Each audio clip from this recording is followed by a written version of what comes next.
Welcome to the Speak with People podcast. My name is Jason Raitz. I'll be your host, and this podcast exists to help you improve your communication skills. Whether you communicate one-on-one, to a team, from a stage, or from behind a screen, we know that when we improve our communication skills as leaders, it exponentially changes everything. It improves our relationships, it improves our leadership skills, and it improves our business skills. So let's get ready to dive into this next episode.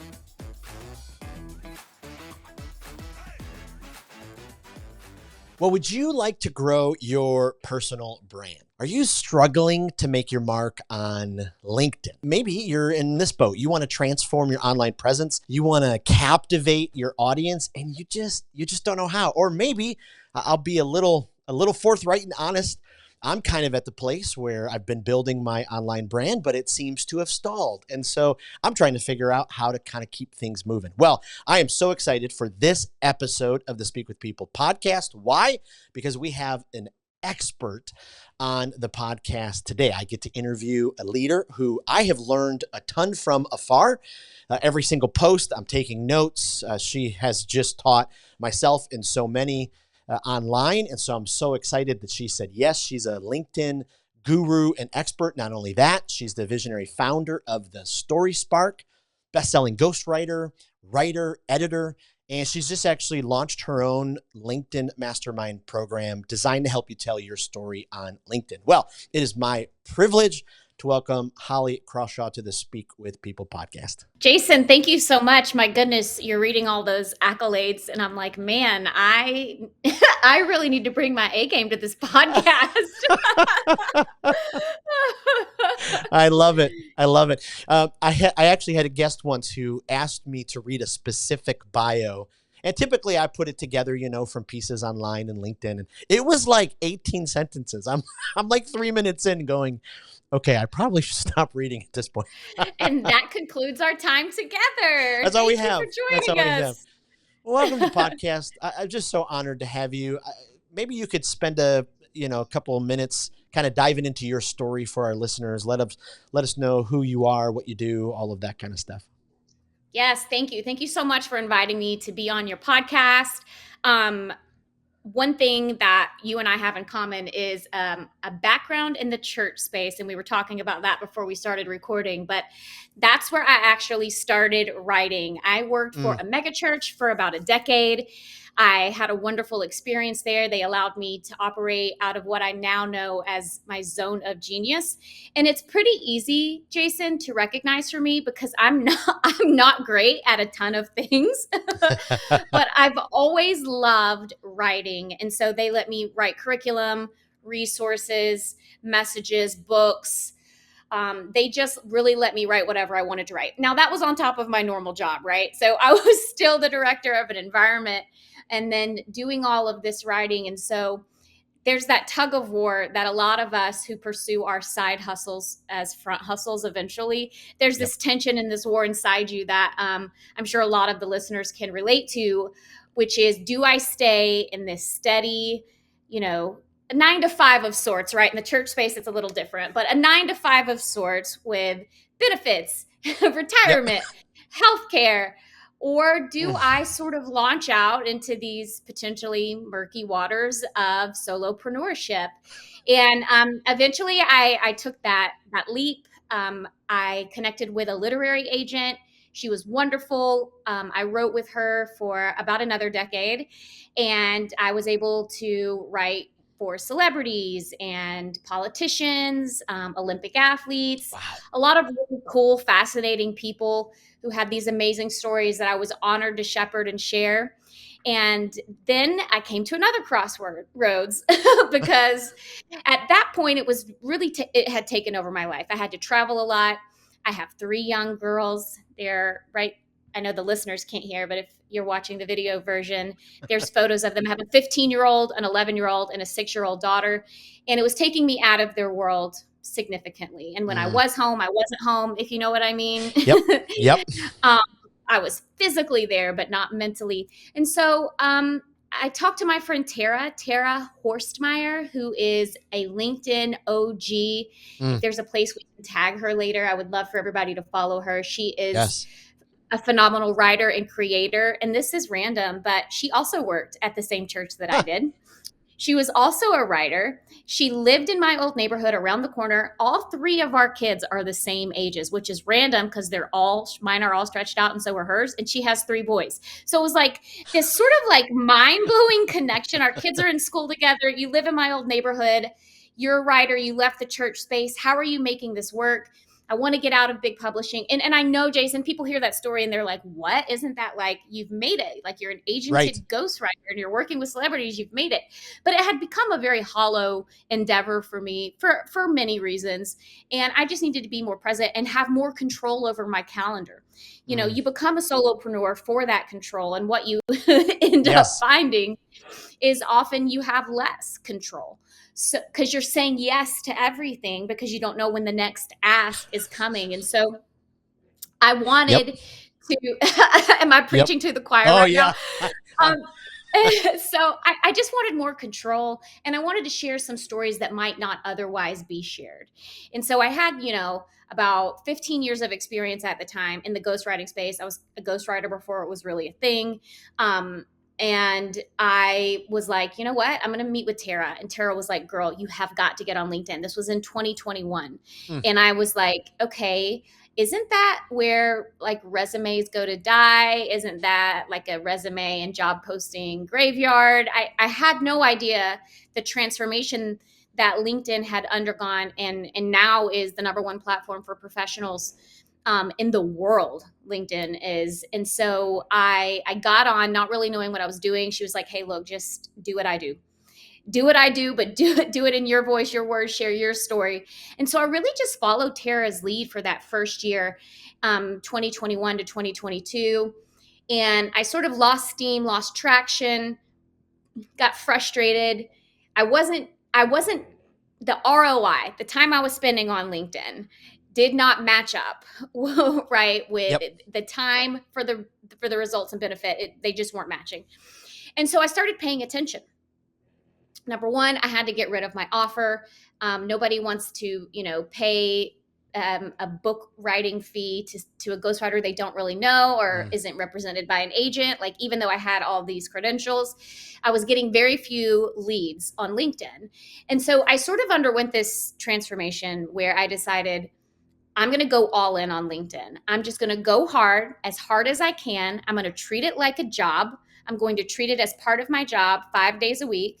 I'm going to visit it the other 2 days a week, but it's going to be part of my daily routine 5 days a week. So I worked with a brand strategist. She gave me my first color palette, and it was hard for me to spend that money because I didn't have it to spend.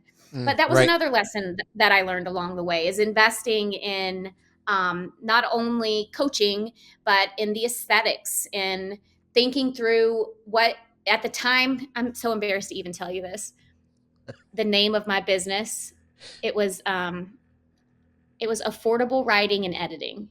Oh. Okay, Jason. And I'm like, why aren't I getting tons of clients who can afford writing and editing? Right. They- So oh. she helped me think through perhaps a new name for my company. And yeah, she's wonderful. Her name is Kristen, and she's also on LinkedIn. I'm trying to help her get started, but she really helped me think through the value that my experience brings to projects, and that's basically helping someone find the spark for their story. And I believe that Mm. everybody has a spark in their story. Everybody has a story spark, and so I just bring the matches, right? And just see what we can get going. And it was also at this time that I started offering LinkedIn ghostwriting packages because I started to gain some traction and I understood my audience better and they began to know me because, and this is random, but this wallpaper behind me that the audience may or may not be able to see, it's got all my branding colors in it, the maroons, the pale pinks, the dark greens. And I just, from my environment, I chose my colors and we just ran with it. We put it on my website. We put it in my branded photos. We put it in my headshot. We put it on my banner. And I sort of just close what I call closing the brand loop for my audience. And from there, I did that in early 2023. Took about a year to get there.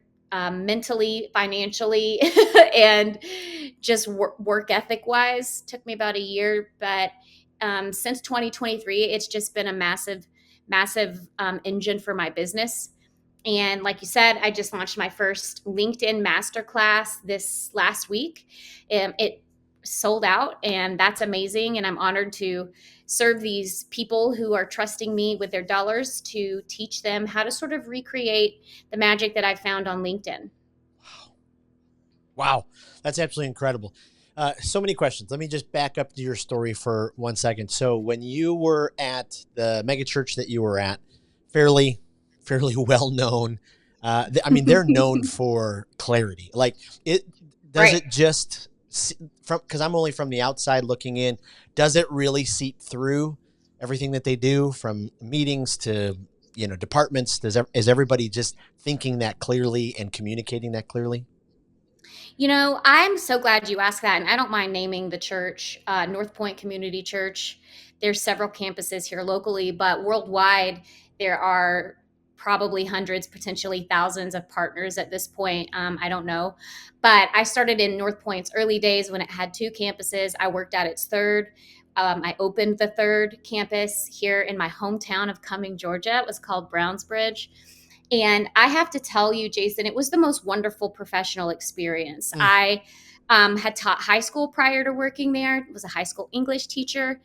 And I had no experience in the corporate space whatsoever. And when you think about the church world, you don't automatically connect it to a corporate environment. But it was very corporate in the ways that I needed, in terms of teaching me communication, clear and effective communication, in terms of teaching me personal responsibility, talking about guest experience and hospitality and Yes. excellence, over delivering.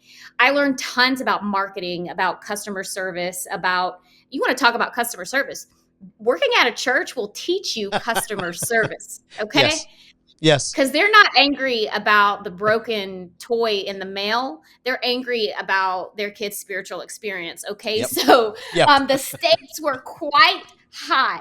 Yes. But to answer your question, because humans are broken, just we're broken and flawed. Of course it wasn't perfect, right? Of course, there were disappointments in leadership along the way. But the message and the way that I was treated, especially by the pastor Andy, how I was treated as a leader and as an individual, was empowering Mm. and completely professional, and I was respected and I felt valued, and just that message of clarity, like you mentioned, it was pervasive. And Wow. he and the leaders that he promoted, they really embraced that message. And I was just given the opportunity to lead at a young age. I was in my mid to late 20s when I started being a leader there. I started in a volunteer management capacity and then moved into an environment director position. But I was entrusted with a lot. But I was also given the resources and the tools and the coaching that I needed to feel equipped to do it as much as I possibly could. Now, another lesson that I learned is that I am not gifted with managing people, right? That is not my gift set. Yep. Wow. Well, I think I think Andy Stanley for me is probably one of the premier communicators, and so to be able to learn, and then for me on probably my top 10 list is another former North Point pastor, Jeff Henderson. My goodness. Oh, love Jeff. I Yeah. His campaign, they built a church Yeah. in Gwinnett County, and the campaign was for Gwinnett.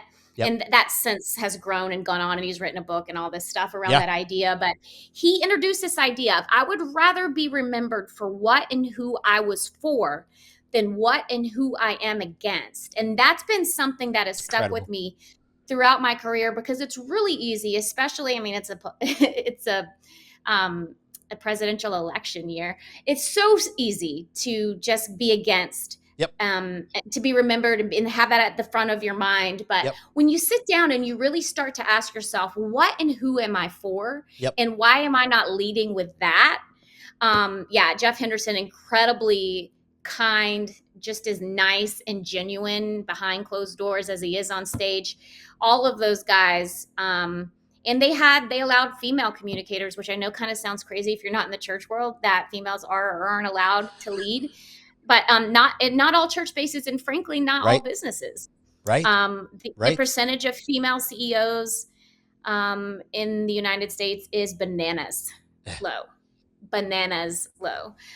So yeah, so women were given the opportunity to lead. And back to your point about clarity, Andy taught me something very important about communication. In the church space, we can use a lot of Christianese, Christian language, Christian jargon, a lot of insider language and words.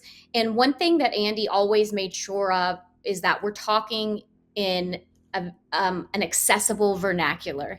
And Yes. I've learned that in writing and communicating outside of the church space, that tendency to sort of use these insider words, it's still there. Yep. And so it's a challenge to all of us when we communicate to make our language accessible. That's another thing I learned about Andy. I've heard, critics of Andy say he dumbs stuff down. He preaches like preschool sermons.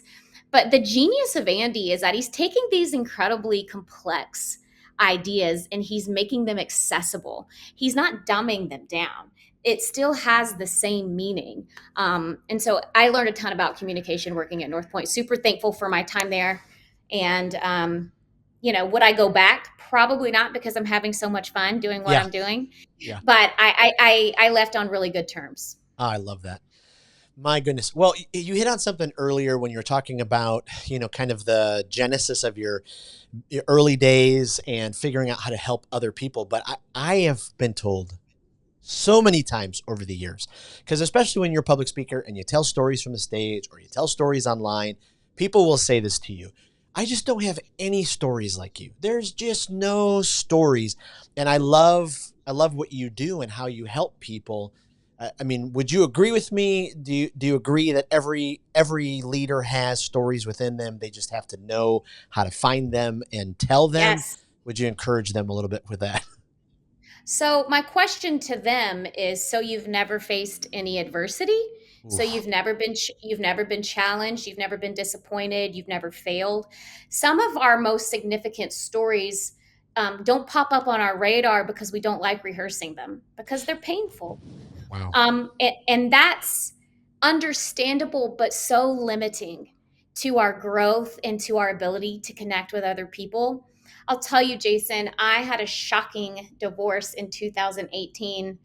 I was the last one who knew it was coming. And I did not share that story publicly on LinkedIn for over 2 years. I was posting for over 2 years before I shared just that fact. I don't share the entire story because that's not reverent. That's not honoring. So just even that statement, in 2018, I had a shocking divorce. I was the last one to know that it was coming. Yeah. That's it, as far as I'll go into the details. But the response to that story and people realizing that I'm a single mom, it transformed the engagement on my page in terms of women saying, I'm a single mom too, or I'm about to be a single mom, or I was raised by a single mom. Even men reaching out saying, hey, I was raised by a single mom. It just opens up another access door to your story when we're able to share those moments. And the way I frame it, a lot of CEOs and founders struggle to share those stories. That's very common. The way I frame it for them is, if you think about some of your vulnerable moments, embarrassing moments, moments of being wounded or failure, if you think of it as a news story, you don't have to share the news copy. You just share the headline. Just share the headline and then immediately shift to applying it to the life of your reader. What might this look like in their life? Have they been there too? And what might that have looked like? What are 3 to 5 lessons you learned as a result, or 3 to 5 ways you grew? Or what's the takeaway? What's the go and do? But we can share our stories at a very high level without dishonoring others, or even, I always say, don't cut yourself and bleed on LinkedIn. That's not what the public needs. That's not what's required, right? It's not required. But allowing people to see a little bit of that imperfection in your story, because it brings people out of isolation. People understand they're not the only ones. And then they begin to trust you, and they will never buy from you unless they trust you on Mm, LinkedIn, especially. They absolutely have to feel like they know the person behind the screen to get their wallets out and for there to be real connection. Which, if you don't have real connections on LinkedIn, as in friendships that you build over time, you're going to burn out. yeah. So, unless you're able to be authentic and real, you're going to burn out quickly, because it's just going to be this one dimensional place where you come and word vomit and walk away and leave. And if there's no engagement, if there's no consistency, if you're a post and ghoster, which means you post and don't engage, it's going to be an unfulfilling experience that leads to burnout quickly. Wow. Wow. That's powerful. And the emotional intelligence it takes to be able to share, the different depths of your vulnerability. I mean, some folks, low on emotional intelligence, way deep on vulnerability. Like you didn't need to go so far. So so yeah, that's the other side of the coin. Is you don't have to share the text of that news article. In fact, you shouldn't share the text of that news article. There is, I think of LinkedIn as, it used to be very buttoned up with a suit and tie, and now we're sort of like potentially taking off the jacket and Yep. loosening the tie a little bit. Yep. We're not as buttoned up as it used to be. Yeah. And I think that has done nothing but bring in more people. In fact, the most prolific demographic on LinkedIn is actually quite young, 24 to 35. Wow. So I think more and more of those age people, which is younger than I am. So it brings LinkedIn new life, new ideas, new communities, and it's just a diverse community of people that you would otherwise not have access to their knowledge or their life experiences. And so I found it enriching. I've learned a ton about business on LinkedIn, a Yep. ton. Yep. I do love on LinkedIn. You get the connection request and immediately you press accept. And then they pop up in your messages. Would you like to grow your podcast? I can get you 10,000. I'm like, come on. So I wrote this post yesterday. And it was what the mall kiosk workers teach us about how to use DMs. Mm, And essentially, it's like when you go to everybody remembers indoor malls, right? Like they're not all the rage anymore. I know they're kind of old school, but there's yep. this mall close to my house called North Point Mall, and it is dingy. It has lived a good, long, hard life. But I have all these wonderful memories of growing up there, of going to Gadzooks and Yep. the Sanrio surprise store, hitting up the food court before going to watch a movie. It's just basically like the mall of my formative years. And so I still go there. I still love it. It's still got some great anchor stores. So I was there not long ago, and those mall kiosk workers, and those are the little huts down the center aisle that are like these standalone, Oh, yeah. sort of movable carts. And, they sell stuff like sunglasses, trinkets, gold. Whether it's real gold or not is debatable, but they sell just random crap that you don't need, which is like my favorite kind of crap. Yeah. So I was at the mall, and this guy approached me, and he grabbed my hand, and he immediately starts putting hand cream on my hand. He's like, "Oh, look, you look so much younger. Look at this youthful hand compared to this like old lady wrinkle hand." And I was like, am I in an alternate universe? This is bizarre. And then I thought, but it's the same thing. It's the Yep. same idea. It's the same sell strategy as just popping into somebody's DMs with a hard sell. I'm Yep. going to say this carefully because there's a term for that, but I don't want to be misunderstood. It's pitch slapping. Pitch slapping. Yes. Okay. Pitch with a P, audience. Pitch with a P, slapping. So you cannot pitch slap people and expect a good response. My rule of thumb is this with DMs, and this is to your point.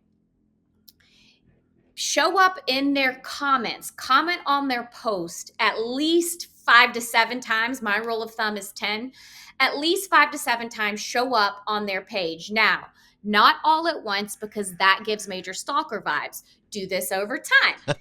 Comment Yes. over the course of a week or two, and then send them a personalized message. If I were sending a message to you, Jason, it might sound something like, hey, Jason, I see that you've been in the podcast biz for a couple years. I can't believe you had so-and-so on your show. Love them. I would love to hear about your experience and how you built your podcast. And if you have 5 minutes at the end of that call, would love to tell you about what I do. Yep. That is as close as you can get to an effective DM, but you're already in their ecosystem as someone who has given value to their posts and to their profiles. I get DMs for ghostwriting services, and I want to be like, I don't even have a response for you, because in my profile it says best-selling ghostwriter. It's the first words of my headline. Like, understand who it is you're messaging and how you might be a real solution. So there's marketers on LinkedIn. There's tons of coaches on LinkedIn. There's tons of wealth and asset managers. So the way that you set yourself apart isn't by mass copied and paste DMs from a sales script. It's truly being yourself. And I know that sounds like an after school special, Sesame Street, church bottom line, but it's true. It's showing up as your authentic self day after day, putting in the work, sharing your life's headlines, and connecting with other people authentically. That's how you build an audience on LinkedIn. And it's more true for LinkedIn, I found, than any other social media space. And if there were a more effective social media space, I'd be there, Jason, but there's simply not. LinkedIn is 277% more effective for B2B leads than YouTube, Facebook, or Instagram. Wow. That is a stat from Q1 2024.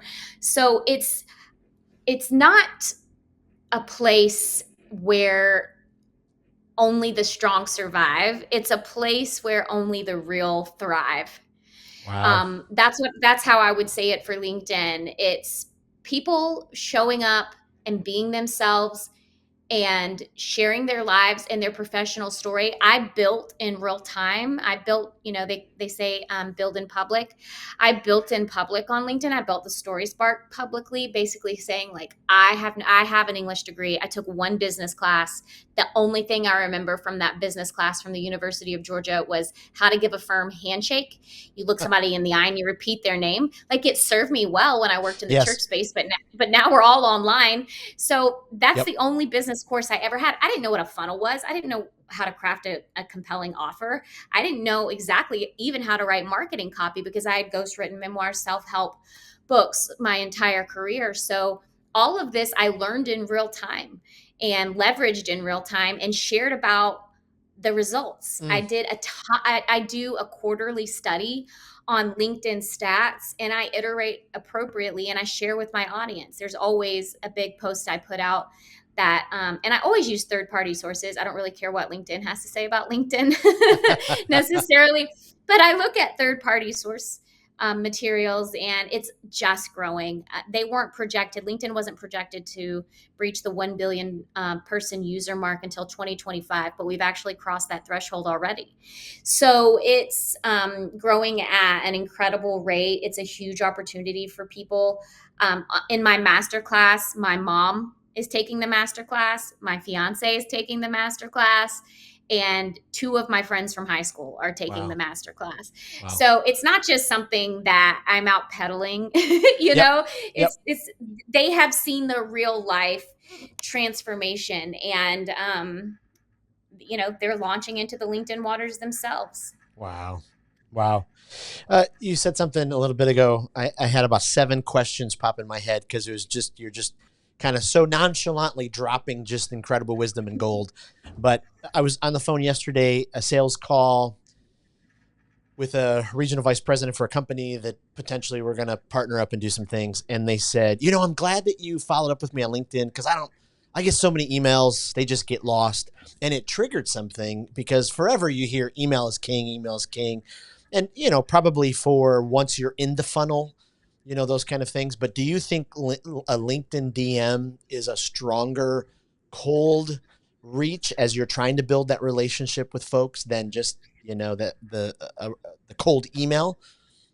What do you think on That those? is such that's such a good question, and I actually have a legit response. Mm, So there was a study, and I can't remember the numbers, so I'm not going to try to quote it. But far more CEOs actually check their DMs huh. than they do their email. You're like 8 times more likely to find your way in front of them versus their assistant if you send them a LinkedIn direct message. So way more CEOs and founders, those C-suite execs, Yep. they don't even check their email anymore. They have an assistant checking their email and filtering it. So you're way more likely to get in front of a C-suite worker if you send a DM and if you send it well. Yeah. Yeah, absolutely. Oh my goodness. So there's so much, and I know you talk a lot about, and you have expertise in kind of the psychology of selling. Folks kind of miss the boat. You talked about it a little bit earlier, about just kind of going right to it. But as you were, preparing to kind of launch your LinkedIn masterclass, what were some of the kind of steps? Could you give our listeners a few of the steps that you took to start to prepare your LinkedIn audience, for what you were going to offer? Just wondering if you can kind of Yes. give us a little bit of that Yep. approach. So I think two things. People rationalize decisions with their brains, but they pull out their wallets with their hearts. Mm. And I think you can't be manipulative because that comes off as inauthentic. Yep. But I think you can anticipate genuine need. And so I started evaluating the post that I shared that were getting the most traction. I use Shield Analytics. I get nothing if your audience uses it. I am not like an affiliate or sponsored by them, but it's Shield Analytics. It's $8 a month. It's far more in depth than what you can get on LinkedIn. And I preach the LinkedIn scheduling tool because it's the best out there. But I do not think their analytics are the best out there. And so that's why I pay a monthly subscription for Shield. But it will show you your top post within any given amount of time. You can customize that search. Anyway, so I basically put those into 4 to 5 categories. All right, these are my best performing posts. I'm going to call these posts my cornerstone posts. You might hear people call them content pillars, Yep. right?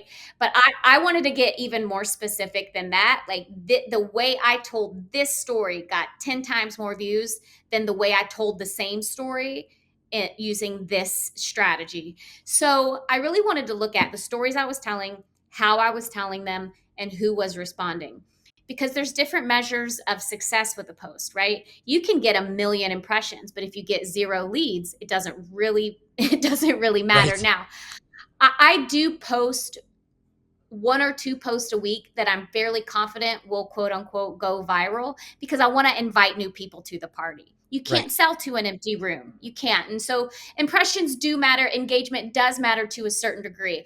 But once you've got the people into the party, once you've got them in the room, you want to figure out the ones that you want to partner with. Yeah. And so just some basic things I did. I got Shield Analytics. I decided what posts perform and I iterated, doubled down on those. I repeated what was rewarded. Another thing I did was I hired somebody to design my banner and my featured section thumbnails. So your featured section, if you have one, it might have old posts in it, like some posts that did well or some posts that really represent your philosophies and principles and values. That's sort of the old school way to use the featured section. Now people use the featured section to host a bunch of links. So I have links to my discovery call, which is the first offer I started with. And that's just so I could get to know the people who were following me and hear from their mouths what they needed. Yep. So I opened up discovery calls. I still have discovery calls, by the way.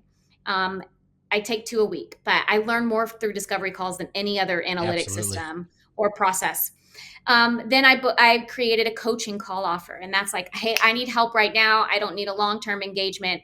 I just want to buy 45 minutes of your time. Then I have a link to my recent projects and client testimonials. Will those be my featured section links forever? I don't know, but I had thumbnails created that described those 3 offers so that people aren't caught up in a ton of text. Like if you go to landing pages these days, they're beautiful, but they're like paragraphs and Right. paragraphs, and you scroll, it's like all this text. People just want to cut to the chase, right? Yeah. And so that's how you sort of position your LinkedIn profile to function as a landing page, is that you really maximize the real estate of your featured section. So I reached out to a designer named Jane. I adore her. She did my banner. She did the thumbnails for my featured section. And I started posting with branded photos. I hired a photographer. I canceled on him twice because I absolutely hate having my picture taken. I canceled on the dude twice.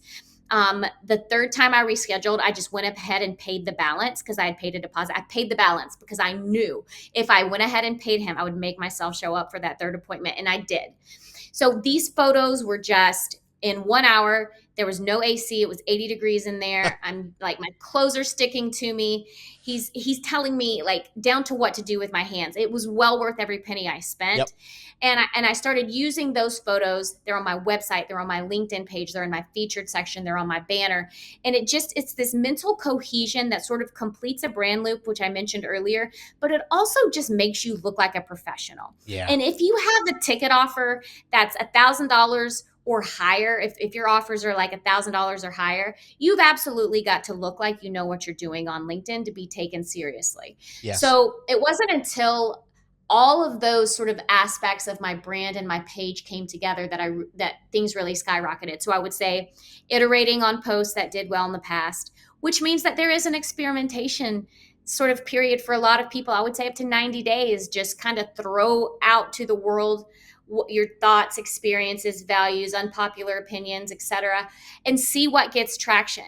A lot of people, LinkedIn ghostwriters will say, hey, you've got to determine your content pillars before you start posting. But that absolutely is counterintuitive to me because you don't know what your audience is going to respond to until you give it something, until you test.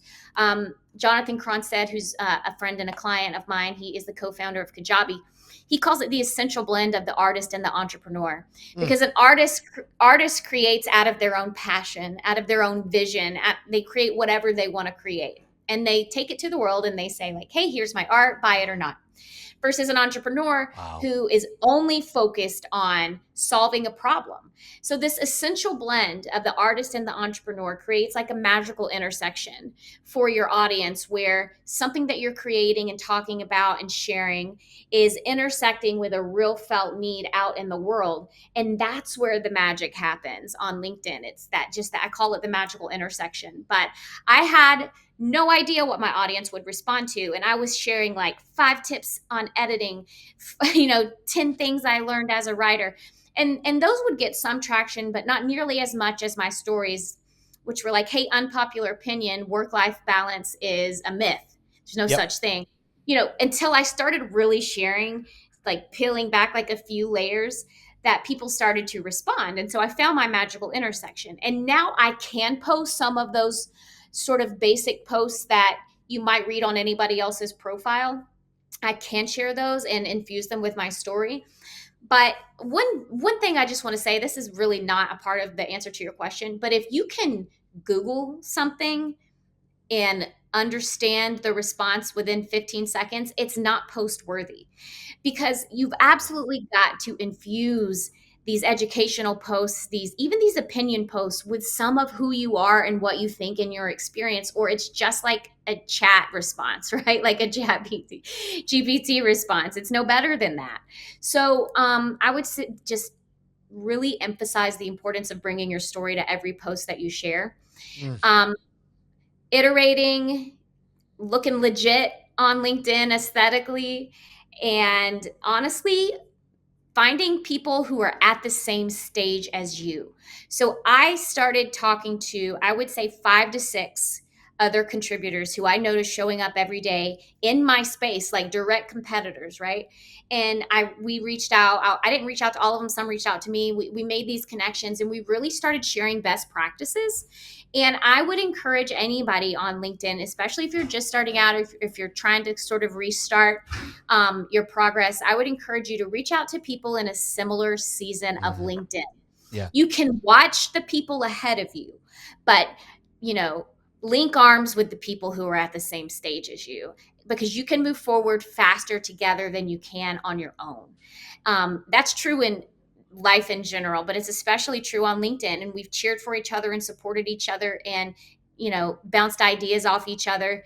And some of those people, I've never met in person. We've only talked over Zoom, but they feel like close friends and family because we've sort of like been in the trenches together.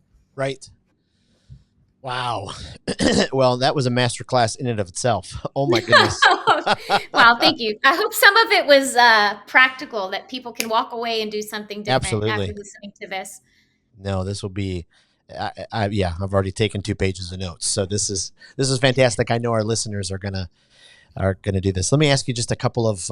We'll get to some rapid fire questions here in a second to finish up our time, but just as we close up this conversation, I noticed your post. The storytelling is out of this world. Lots of personal pictures. Do you recommend that for people? Do you recommend, if you're telling a story about a barn, Yeah. show a picture of a barn, that kind of So thing? this is sticky. This is sticky, right? This is a hot debated item on Uh-huh. LinkedIn. And here's my answer. The algorithm likes it. Yeah. And you can cuss the algorithm up one side and down the other and still not show up in people's feeds Yep. because you're not aligned with the algorithm. Yep. So but I have found working with some people who are truly just not comfortable sharing their photos. And the workaround for that is perhaps a design slide that just has your branding colors, maybe your logo on it, Yep. your headshot. It's sort of like the Twitter screenshot you see a lot of people share, like Justin Welsh shares in this style often. Matt Gray's been known to share in this way as well. But it's sort of just a branded slide. It has your brand colors, like I said, your logo, but your headshot and your name and just sort of a reflection of whatever your headline is, and a quote from your post on it. And so that's sort of a middle ground for a lot of Mm, people who aren't comfortable sharing. But the truth is, people buy from people on LinkedIn. And the more they feel like they know you, yep. the more likely they are to partner with you. Yep. Now, if you're posting about a barn, if you post a cool picture of a barn, is that as effective as a branded slide? I say no. Consistency is what really plays out well on LinkedIn. So my pictures are always the same filter. I bought a Lightroom and I put the same filter on all my pictures. They're in the same place, actually at this desk with a sticky note from this sticky notepad, or they're from my branded photo shoot and they've already seen those pictures on my website in my banner Yep. on my in my headshot. So consistency over anything else on LinkedIn. But again, you don't have to do selfies every day. Is it like the highlight of my career? No, because I want to be taken seriously and professionally. I don't want to come off as I don't if you were to look at like my Instagram, which is completely personal, there are 0 selfies on Right. my Instagram. It's obviously not something that I love doing, but I've overcome that discomfort by understanding how it helps people feel like they know me, they see me in real Absolutely. time, and it helps. So, and I have several clients who are in the same boat as I am. But if you go look at Ben Wise, Luke Matthews, Jasmine Alik, some of these big, huge creators, even guy creators, just getting tons of tractions on these random pictures of themselves. But it's Yeah. just very consistent with their brand. Now, if it's not true to your brand, it's weird. I have a guy named Ed Garner who hired me, my goodness, probably 18 months ago for a coaching call. And he is a wonderful human being, came from the church space as well. Now he's a coach, but he has done these branded photos of him at different areas in his community, and it's just Ed standing there just smiling, and it's like he's so authentic in the photos that he is absolutely crushing it now. Yep. So I would give yourself an opportunity to at least have a friend. So my fiance, for instance, he's not about to shell out, a ton of money for branded photos yet. He's a teacher. He's testing the waters of LinkedIn. He's going all in this summer. And so I'm like, hey, go get 6 shirts and let's go out in the backyard. I'll put a pretty filter on this and we'll Yep. do like the portrait version. It's very easy and can be done for free if somebody just takes your phone and you just put on a bunch of different shirts. So it's not something you have to invest a lot of time or money in, but it is worth experimenting with. Oh, that's incredible. Yeah, I have always, long story short, horrible self-image, hated pictures of myself. And then I got to a place in a journey, maybe I think 3 years ago, where I just finally went, this is me. This is who I was created to be. People love me. Okay, enough of the self-hate. And so now I've been at this place, trying to take more pictures of myself, all those kind of things. But I was at a conference in Nashville over the weekend, and part of the surprise for the conference was a smaller conference for business entrepreneurs, owners, speakers, influencers. They took us to a photo shoot with Jeremy Cowart, who is like, I knew of him, but I didn't know of him until they introduced him. He's done Carrie Underwood and Blake Sheldon and the Obamas. And I mean, you name it, like Lauren Daigle, like all of them. And so we're in his studio and he's doing the thing. And I'm like, this is crazy. Like, this is awesome. Okay. We have gone way over. You have given so much great information. Let me ask you a couple of rapid fire questions. We're building an online communication library for our listeners, and we're just every week adding to it from our amazing guests. Do you have a favorite speaker? Is there just someone every time you listen to them, just blown away, fill your cup, can't recommend them to someone else? Andy Stanley. Yeah, absolutely. Is there a podcast? If you're a podcaster, is there a YouTube channel? You're just like, oh, every single episode, I can't wait to download, share it with my friends, coworkers, those kind of things. This is not what you're looking for, but it's the truth. It's called Big Mad True Crime. My podcast time is my zone out time, and I love a good murder podcast or true crime podcast. And what I love about her style is that it's the tagline is "Small talk sucks, so let's dive in." Absolutely love it. She gets to the point. She gets the job done. I love it. Well, I normally say, is there one for development or guilty pleasure? So I forgot that part, but that's perfect. And then lastly, is there a book? Like, is there a book that's impacted you so much? You're like, hey, if you only read one book, this is the one you got to read. So this is going to be very standard, and I'm sure a lot of people repeat this, but the 80-20 principle, that book absolutely changed. I had no grace for myself until I read that book. And it's the approach that I use for LinkedIn and the approach that I suggest to my clients. Look, we're looking for 80% perfection and idealism here. And the other 20%, you just got to let it ride. I love it. Last question. Is there someone that, since we've kind of met, online, we don't know each other very well. Now we've done an interview together. Is there someone that you think, oh, wow, Jason should reach out to them and interview them? Would be great, to have them be interviewed for, this community. That's a great question. So do you know Mondo Salavanti? No. Mondo, Sallavanti. He is a wealth advisor who I watched from afar for a couple of years, probably 2 years. And finally, I just said, Mondo, do you have a ghostwriter and who is it? And he said, no, I don't. He's like a 26-year-old kid, and he's absolutely crushing it on LinkedIn. And what I love about him is that he still posts about his niche basically daily, but he still gets massive engagement because he does so in a way that's accessible for all audiences. A lot of wealth advisors or asset managers, they only speak to the wealthy. But that is non-inclusive. And the way Mondo's done it has just been really cool to watch, and I've watched him grow and scale. He does a ton of video content too, which I only do once a week, so he might be great to talk to. Awesome. Yeah, I would definitely lead with Mondo. He is amazing. It's incredible. It's interesting. I never thought it would go this way. About 70% of my speaking is in the financial space. So financial advisors, wholesalers, it's just wild. So it's just great. He would be great. He would be great to connect with then because he is brilliant. He's built something incredible, especially for his youth. Yeah. Well, Holly, this has been, nothing short of fantastic. I know our Thank listeners you. are going to gain so much from this.